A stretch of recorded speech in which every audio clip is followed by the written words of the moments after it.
I met him in May 2022 through a dating app. The chat was great. The first conversation was 3 hours on the phone. And then after about 3 months, we were on a trip to Scotland. That was the first time he physically laid his hands on me. I didn't know what domestic abuse looked like at the time. I actually waited after the first time for him to say sorry and to be in tears and say it will never happen again, and that never came. Jo Stevenson, a powerhouse in HR leadership who's worked with giants like Microsoft and Barclays and now runs Red Rocket HR Consulting. The first time you meet someone who is going to abuse you emotionally and physically, they don't just come up to you and punch you in the face. No. They start to chip away. The one constant from everybody I have told, I can't believe this happened to you, Jo.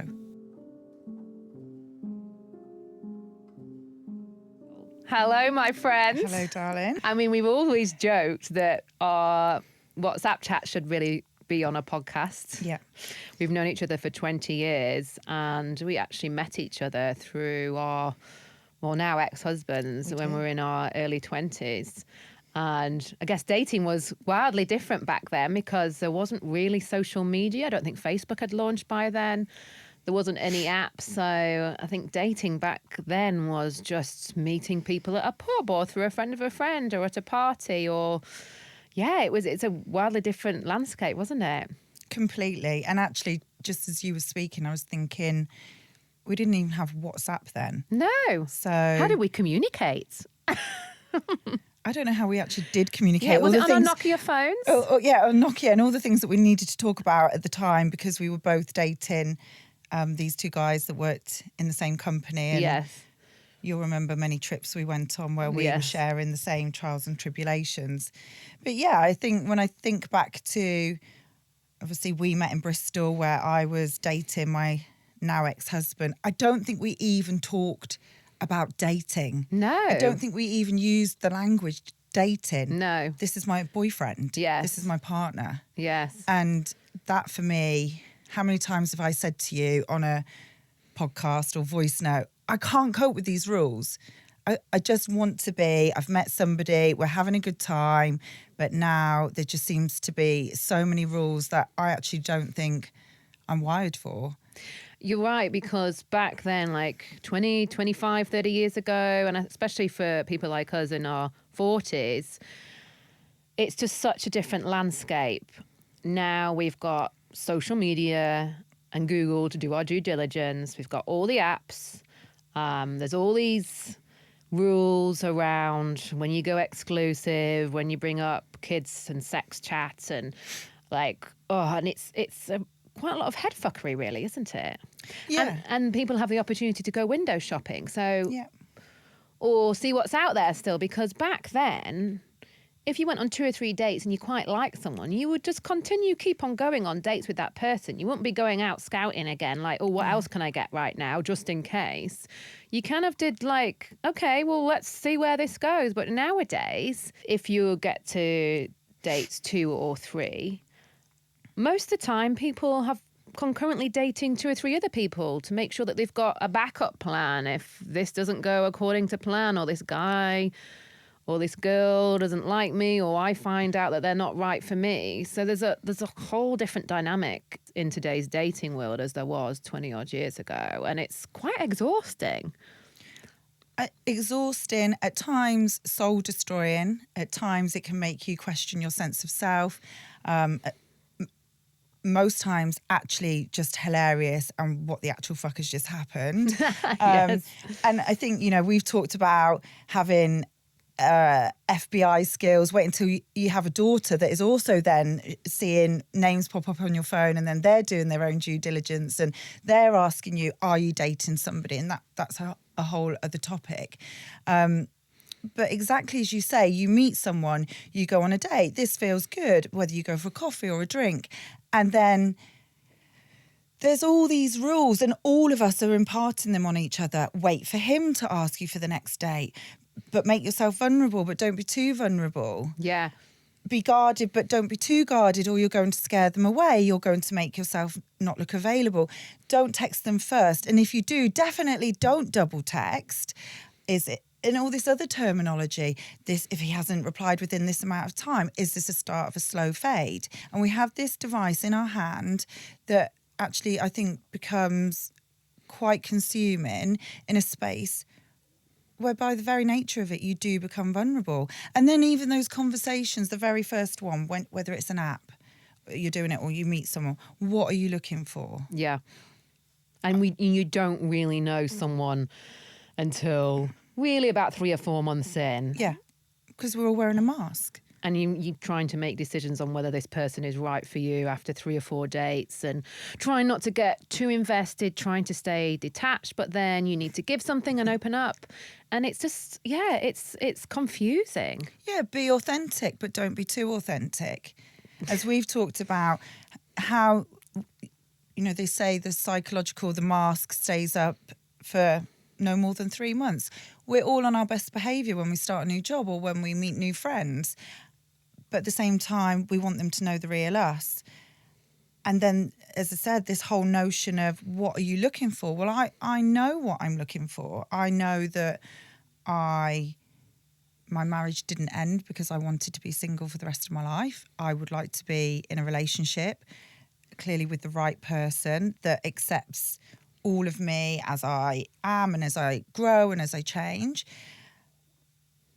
But equally, there's some people that you meet that you're kind of honest about, that I'm quite happy to have some fun with you. Yeah. And my issue is, it's the ones that say they want a relationship or they want to, that's their intention, not necessarily I want a relationship with you, because you don't know.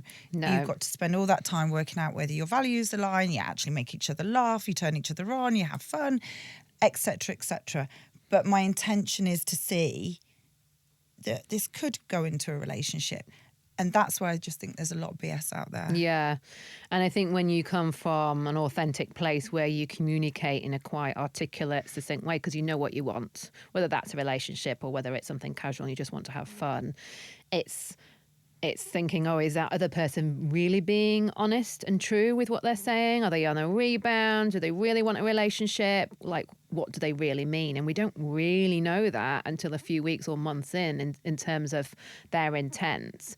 What that saying is, people show you, they don't tell you. Action speaks louder than words when it comes to what people's intent are when it comes to relationships and building something meaningful. Yeah, and we...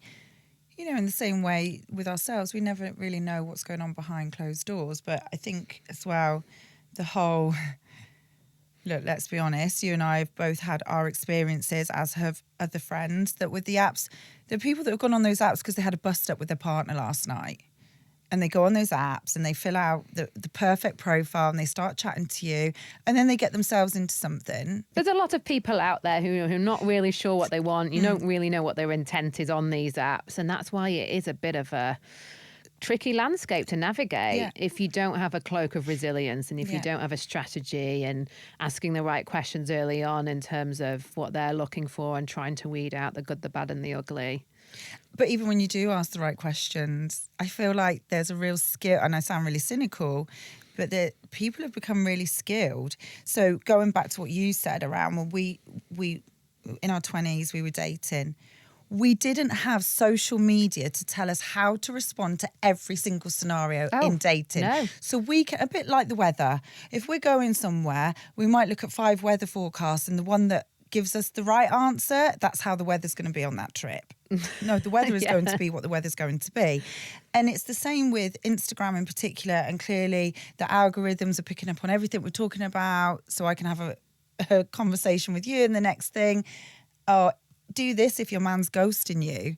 Oh, okay, you've just been listening to my conversation. And we make it fit our scenario. What's meant for you won't pass you by. He will show you who he really is. If your man is doing all these things, then he's so not into you. If he's doing these things, he really is into you. It's mind-blowing. And I'm 46 years old. And I find it completely batshit crazy, to be honest, to the point where it's almost...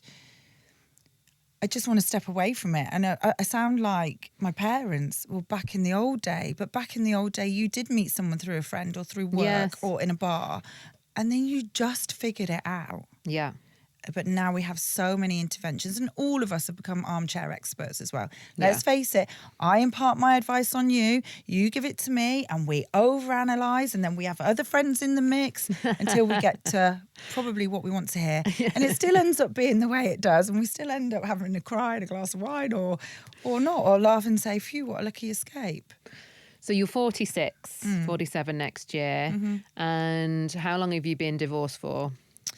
My marriage ended at the end of 2020 in lockdown. Yeah. Clearly my marriage ended emotionally. I knew for a long time before that. And we actually, my ex-husband left in the January, and that again was obviously very tricky to navigate a marriage ending. And then in lockdown and all the social restrictions for both of us was really hard. And we were divorced by the following December. So I've been divorced since December 2021. If you love PS I Love Me and want to dive in deeper, then join the Evolve Woman, my 8-week online coaching program, which will take you on a transformative journey of self-discovery, fulfillment, and to find the joy and love you so deserve. Check out my Instagram, Lynda Williams Coach, to find out more. And you've had one serious relationship since then that ended up being not so great. Are you happy to share a little bit more about that? Yeah, so I met him in May 2022 through a dating app.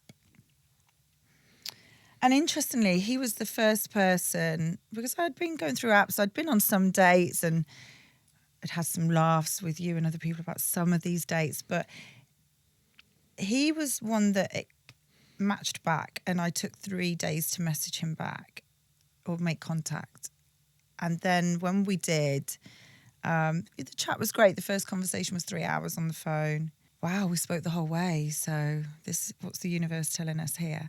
And then we met quite quickly, about a week later, and it was intense from the start. And luckily, I went away with my children 2 days later. I was away on holiday.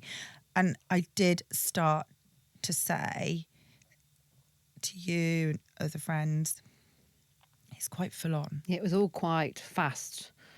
Well, and he was into you. Well, the I love yous I came was out the dream very woman. early. Yeah, I was the dream woman. the love bombing. There's no one like me. I mean, but yeah, there was no one like me. I'm in love with you. And I knew it gave me the ick. I remember being on holiday and thinking, this is giving me the ick. It's way too soon to say I'm in love with you. How many dates in was that? Well, after the first date in person, the next day, Wow. I'm coming off the app, I've met my dream woman. Wow. And actually, I hadn't thought about this until I'm sat here now speaking about it. There's so much narrative now on social media about narcissism, love bombing. I don't actually think it was as prevalent then as it is now. I don't remember us saying the terminology 3 years ago, he's love bombing. I actually don't think we did. We were just saying, ooh, this feels He's a bit OTT. But it releases all those good hormones, doesn't it? And it's really hard to then say, I'm going to turn those hormones off that are making me feel really good. I'd come out of my marriage, felt a tremendous amount of sadness about that. And maybe this was real, but it wasn't. That lasted a year. Yeah.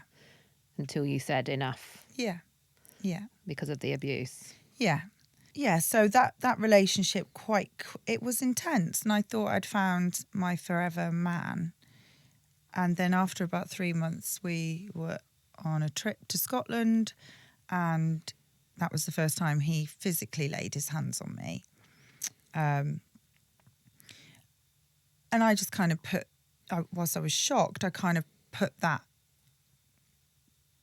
to one side. And the narrative that then would continue throughout the relationship was, after every physical act of violence towards me, was that he had never done it to anybody else before, that I made him do it, There was never any remorse. Not that I know what domestic. I didn't know what domestic abuse looked like at the time. We all have a stereotype in our mind, and for me, that was. I actually waited after the first time for him to say sorry and to be in tears and say it will never happen again, and that never came. So what that did was unravel my whole sense of self. So having now become a lot more knowledgeable on the subject of domestic abuse, and clearly I'm doing work in that space, I now understand so deeply that domestic violence, so we talk about domestic abuse as the umbrella, domestic violence does not occur without coercive abuse and coercive control. Otherwise, you just wouldn't stay. The first time you meet someone who is going to abuse you, either emotionally and physically, or just emotionally, they don't just come up to you and punch you in the face. No. They start to chip away. And the emotional abuse can be just as bad, if not worse, than the physical abuse. I think that's now, a year on. Look, let's be frank about what happened. The relationship ended in the October a year ago, but I continued to be pulled in and manipulated by this man and felt that I wanted him back because there was, terminology I now understand, an absolute clear trauma bond. And I didn't admit to myself or you or my family or anybody until February of this year that he had been abusing me for many reasons. The main being I'd completely disassociated from it. And there was a bit of shame from our conversations because you are a highly successful HR entrepreneur and who's always being confident, has his shit together, beautiful inside and out, and you felt embarrassed and shameful that you'd let this happen to you. Yeah, I think there were so many layers to it. One, as I said, the disassociation. He convinced me, because every time he would say, as I've just said, he's never done it to anybody else. So he convinced me that I was so difficult to be with that I made a really good person do this to me. And therefore, but he would always tell me that, but I love you and I can't leave you, that this was the only love that I deserved. Oof. And for me to say that, so to your point, successful career, a strong advocate for women, a strong advocate for equality, psychotherapy qualifications. The one constant from everybody I have told, including you, was, I can't believe this happened to you, Jo. I cannot believe it happened to you because of the perception that we have about victims. And I refuse to admit to myself that I was a victim. It wasn't a relationship. I was the victim and he was the perpetrator. And continued to be the perpetrator and still continues to be my perpetrator with the abuse that continues even once you've reported to the police. And tell me a little bit more about what you're doing with that now, because I know you on the board, or you're a consultant for... Yeah, so I reached out to a wonderful lady called Sharon Livermore who runs an organisation called Domestic Abuse Education. And initially I started following her to try and make sense of me and how did this happen to me. And as much, I love you and my friends and family, but I really wanted to kind of speak to somebody as well who had been through it, who had the same lived experience as me. But then I really wanted to turn it into something positive. So I don't consider myself a victim anymore. I consider myself absolutely a survivor. Yeah. And probably that was the deepest part of shame, is that I really could have been taken from my children. Yes. But that's for another time. And I genuinely believe that I am in a really privileged position. I'm still here. I have my own home. I'm financially secure. I'm healthy. And I have a platform. And if I can't use that to help, and it does sound cliche, but to help one other person, then I think, I feel like that's what I need to do. I think a massive part of when healing is when you know that you are ready to help somebody else who's in the same situation. And in topics such as this, being able to speak about lived experience is so important, because it's so hard to articulate. Yeah. And people still don't understand. And the first thing people want to ask you is, but why did you stay? Yeah, Yeah. because they just don't understand. Yeah, and it's kind of one of the only crimes where you get asked that. Why did you stay? Why didn't you? You know, when Yes. your car gets stolen, you don't get asked, well, why? Where were the keys? Why didn't you have 5 alarms, Yeah. etc.? Because there's so much shame around all of it. So to be able to speak to somebody with that lived experience is so powerful, and so it's like the warmest hug. Yes. And to be believed. Because it can happen to anyone, and that's part of the work that Absolutely. you're doing. And tell me a little bit more about what's the name of that association? So it's domestic abuse education. Domestic Abuse Education. Absolutely. So I'm an ambassador for Sharon, and what Sharon does, and I will be doing this with Sharon in the coming months, is go into workplaces Yes. and educate employers, because this is happening to 1 in 4 women and 1 in 7 men. That's a lot. And this is where it's disclosed. So, and only 24% take through to reporting to the police. And that's a whole different ball game, and why that's so difficult. But often for victims of abuse, their only safe space is work. Often they're being controlled through work. Their financial abuse is a huge part of this. So their wages could be being paid into their abuser's bank account so that they can't leave.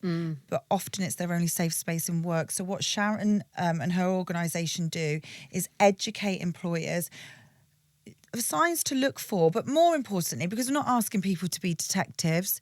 None of my closest friends and family knew.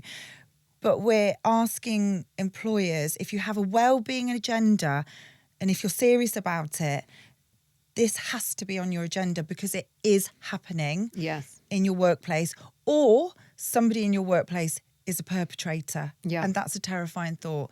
And if it makes one person disclose and feel that they're supported and then know where to go next. And the employer's role is not to say, you must go to the police. But the business statistics speak for themselves in terms of lost hours, etc. But most importantly, and Sharon can talk about this, how all the time she goes in and speaks, somebody discloses. Yeah. And going back to kind of dating in our 40s, and, you know, when you've been through trauma or had dated narcissists, whatever that may mean. Yeah. You know, I've had my fair share of interesting dating experiences, and so have you. But it's hard not to let that experience show up in your day-to-day dating life, because you're naturally going to be on guard, spotting any potential love bombing, gaslighting, signs of coercion. How has that shown up for you since this relationship? Yeah, so what doesn't show up is, I don't think every man is going to be violent with me. That doesn't No. cross my mind at all, to be honest. But it is trying to cut through what is real. So the love bombing is, in the early stages, that's a particular thing. And again, I've said it. Is this love bombing, or is this dude just being nice to me? Yes. That's really And it's really difficult. hard, Yeah. you know, and the poor guys, if they're not complimenting us, then they're in the doghouse. And Yeah. then if they are, they're like, oh, they're being too keen, they're love bombing. It's too Ooh. much. Yeah, they can't win. Yeah. So I think it's really hard. Particularly, as I said, the emotional aspect of the abuse. And I think my self-esteem has recovered. Maybe not. I will be different forever in many ways. But yeah, it's that trying to cut through.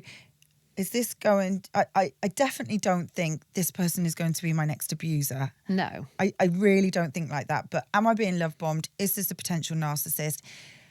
Is this another cheat? Because that was a massive aspect to that relationship, was the cheating and the lying and the gaslighting and sending me crazy. It will make me feel I was crazy in terms of what I knew was actually happening. And so for me, what I do is send you all crazy, talking to you guys. Is it this? Is it that? And I have to work really, really hard to almost practice CBT on myself. Yeah. What is the evidence? Look at the What are you facts. being shown here? Does it feel like love bombing? Nobody since has told me within 3 days that they're madly in love with me and I'm the woman of their dreams, Yes. thankfully. But there have been some people that have been too soon and they've been on the rebound, etc. So I think it's just trying to, as you say, look at the facts and what stories are you telling yourself? Yes. What are you layering on top because of your own trauma? Try to stay the heck away from Instagram because then that adds to those stories. So then you have to work really, really hard to pull that back to the here and now. Yeah. What is the evidence? What is the facts? How is he showing up? Actions speak louder than words. How is he showing you who he is? And is he a kind, honest person? And how is he demonstrating that, essentially? So you also think when you don't necessarily have to be in an abusive relationship to feel triggered or slightly on high alert when you've just been cheated on. Yeah. And many of us have been cheated on before. And there's telltale signs. Looking back at the time, we might be a little bit more naive back in our youth, but there's signs that you generally look out for, that's saying what they say they're going to do, when they're unavailable at certain times of the day, when they don't voice note you or call you, they only want to text you. There's certain signs that we look out for, aren't there? Oh, yeah. I mean, I think I've had my fair share since. I like to think that people do grow and change and do the work, but some people do and some people don't. So, yeah, we can look for the signs. We can look for, as you said, at night time, or why am I always on one tick? Everyone obsesses about the ticks now, 1 tick, 2 ticks. The signs are there.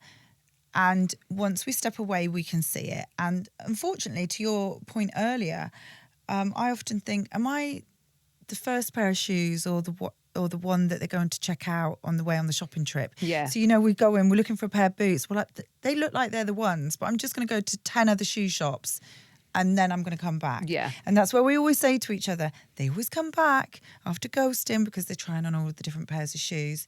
But then it's really hard because not everybody's like that. No. So it is there really are some hard good to eggs cut out through. there. And I've dated a number of guys since that relationship, and I'm not enemies with any of them. We weren't aligned and we're in different places. Yeah. So I genuinely like to believe good intent, but you've got to buckle up. Yeah. Well, for sure. So definitely buckle up. And when it comes to, obviously, you're a mum of 2 beautiful children, you're an entrepreneur, and it's carving out the time to physically date, but also the headspace to date as well. Like, how do you navigate that? Obviously, you have the kids 50-50. Yeah. Like, how have you carved out time for dating, but also yourself? Like self-care, doing your inner work. Yeah.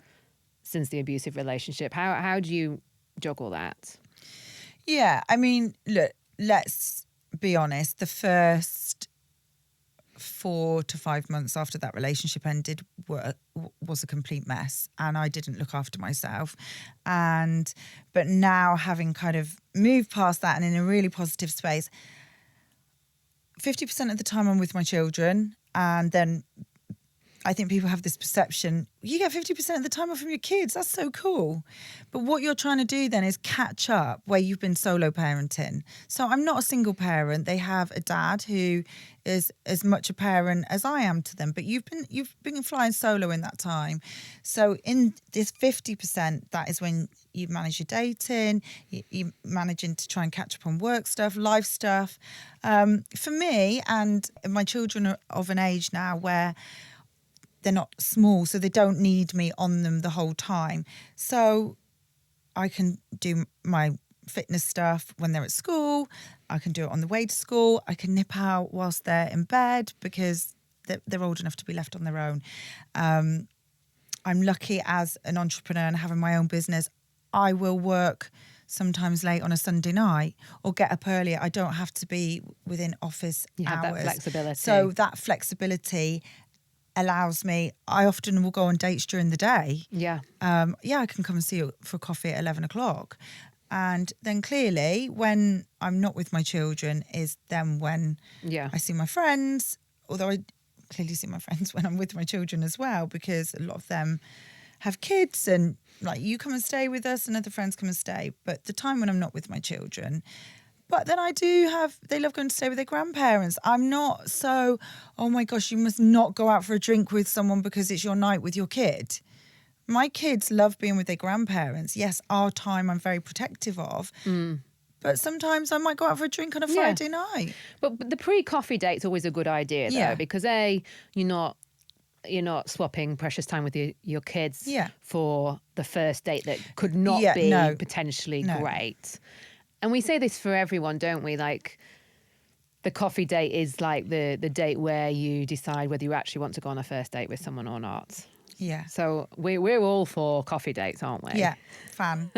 You don't have to make up an excuse or get a girlfriend to call you if your date's not going so well. No, I've got to go on a work call now. So, yeah, exactly. So I need to go and do that meeting, but it's been lovely. You only need to maybe style it out for 45 minutes max if it's not going the way you want it to. And with the kids, how do you navigate that with other potential partners who have kids, who don't have kids? Are you quite upfront with how you navigate your life and what you want in future? Yeah, so look, it's tricky. The last few guys I've met, we've been on completely opposite schedules with our children. So, but I think that without, again, being woo-woo and cliche, you'll make it work. And I do have a lot of flexibility and a lot of support around me. But my kids come first. Yeah. I brought those children into this world. I'm not abandoning my time with my children to go on a hookup with some guy. No. But at the same time, I'm not so like, you can't talk to me in an evening once they're in bed. So it's not just about physically being in the presence. You keep the connection going, maybe in the same way you would with a long distance relationship. Yeah. And quite frankly, I need my own space. I've got my friends. And equally, I've said this to you before, I think is something that I don't know whether I'm creating limits for myself, but at the moment it's quite important for me to meet somebody that if I meet somebody that they have children or have had children, and that might be unfair, but I feel like I think with that comes understanding of why that time is so precious and why you do need to make the most of it. They're not, it's that empathy and understanding because they're in the same situation. But it does make it more challenging because right at the start of my dating experience, I said I don't want to meet anyone with children. And so I've completely changed because I didn't think I'd be able to handle that emotionally, depending on what their co-parenting relationship was like. I was really honest with myself. But I've definitely changed my position on that. Yeah, because you didn't know what the landscape looked like and how you navigated that and created time and space when you both and I feel excited about if I meet the right person. I love the concept of the blended family. My dad has been married to my stepmom for 30 plus years, so that was an extra person in my life that brought another angle and has brought love into my life, and so that doesn't frighten me either. But again, that's a whole new ball game about the way that you navigate that. And one thing my kids are really clear on is I'm not looking for a stepdad for them, and I'm not looking for a stepdad for them. No. They've got a dad. Yeah. They know that they don't need to feel insecure, that I will ever trade them and their time and their needs for a man. Is that something that you ever bring up when you're dating, saying, look, I've got 2 kids, I'm not looking for a stepdad for them, this is about us and our relationship? Yeah, I think it's come up gradually in conversation. Yeah. I mean, it's not on my bio, but my bio is very clear that I don't want any more children. Yeah. And I think that's really important. And what a lot of people, and I've been there as well, as you know, if you're not super clear on your intentions, you can actually waste a heck of a lot of time with somebody when you're actually not aligned. Yeah. I was in a relationship for almost a year when I was not open and forthright enough about the fact that I wanted to have a child. And I had to end that relationship, get absolutely heartbroken because he was almost 100% sure he didn't want to have a kid. At the beginning, he was on the fence, but I wasn't forthcoming enough as that this is 100% what I want. And that's why it's really important when we start relationships that we're upfront about what we're aligned on and what we want in life. And especially at our age, in our 40s, you know, we don't have time to mess around for 2 or 3 years. You know, time is precious. And yeah, if you want to have fun with someone, but if you really want a meaningful relationship and you want to grow a beautiful partnership, then you have to be on the same page. So for me, it was the kid thing, and for you, it's not the kid thing. So being open and honest early on, it saves a lot of heartache. Absolutely. And I think, but you still have to be wary, because there's those people that will say what you want to hear, what they think you want to hear at the time. So, one of the phenomenons I never expected in this dating is the amount of younger guys, and that's kind of, let's not get into that. And where I have dated younger guys, they've had children. So for me, if they are younger and they haven't got children, I'm not going there. No. But there are those guys that will still say to you, "Oh no, I definitely don't want kids." But they think that they'll change your mind. Yeah, they tell you what they want to hear. And with, that relationship that didn't go according to plan, he thought I would change my mind. Yeah. So I was hoping that he would eventually go from being on the fence to wanting a child. And he was hoping that he was offering me this lovely lifestyle, that would be enough. And he would hope I would forsake not wanting to be a mother. Yeah. So, you got to have those awkward conversations early on. Absolutely. And that changed me. Like I became very upfront in terms of what I want. This is what I want. Yeah. And if you're not aligned in terms of what you want and what I want, then there's no point wasting each other's time. And, whether...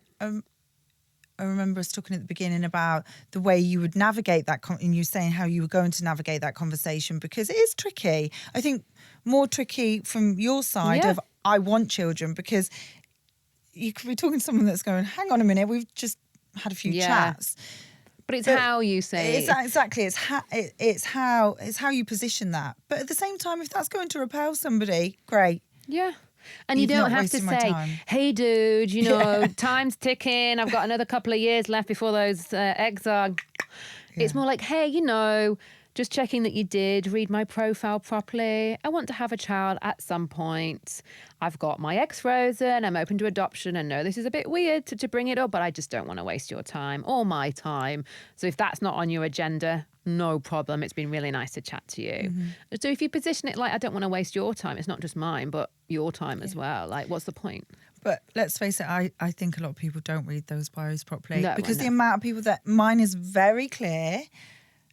First of all, can you please be single and not on a rebound? But I guess that takes a lot of self-awareness, right? Yeah. But mine's very clear. I don't want any more kids. And then I get a match and there says, want children. Kids. Am I missing something here? No, I've been there. I've been there. They match with you. Obviously, mine wants children and theirs don't want children. And it's like, well, why? Have you actually... read further into my bio? They just look at the pictures, look at the pictures, which we do too, but then we go deeper. Yeah, and then we go deeper and then figure out, are we actually going to start chatting and then we share them with each other before. Yeah. So. How quick can you do your MI5 due diligence on that one? Okay, give me 15 seconds. Got all the vital statistics. Don't match. Town, job industry, first name. Yeah. Right, here we go. Timer's on. Yeah. Brilliant. It's good fun if nothing else. But it's littered with heartbreak, rejection, some real soul searching at times. No, it is. It's a wild old world to navigate. And I think if you have the right strategy and you know what you're looking for, you do have to have a bit of a cloak of resilience on as well, to not get too invested too early on until you find out about who is this human being. 4 or 5 dates in, we think we know somebody, and quite often we don't. So it's playing the long game, protecting ourselves in those early days and asking the right questions and getting them in different environments to reveal who the real person is. Yeah, absolutely. So what are you up to for the rest of the month? Yeah, so I am So with the business, I do a lot of leadership coaching and team development. So I'm just working with some business that I've already been working with to see how I can take their journey further in terms of, we do stuff around personality and self-awareness, and how understanding of that then gives you greater understanding of each other to collaborate as a team with insights discovery. I'm also doing some more stuff kind of back in the heartland of HR. So I'm helping a small business really get some rigor around their HR processes. So that kind of feels like the bread and butter stuff.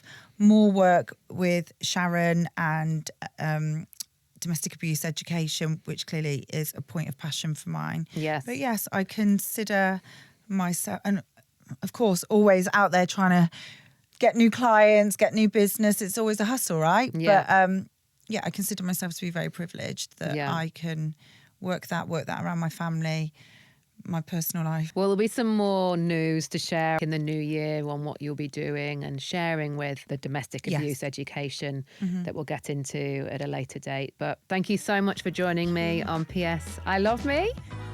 That's it for today's episode of PS I Love Me. I hope you've learnt some interesting nuggets to weave into your everyday life to feel a little lighter, brighter and inspired. If you loved today's episode, be sure to subscribe, rate and leave a review.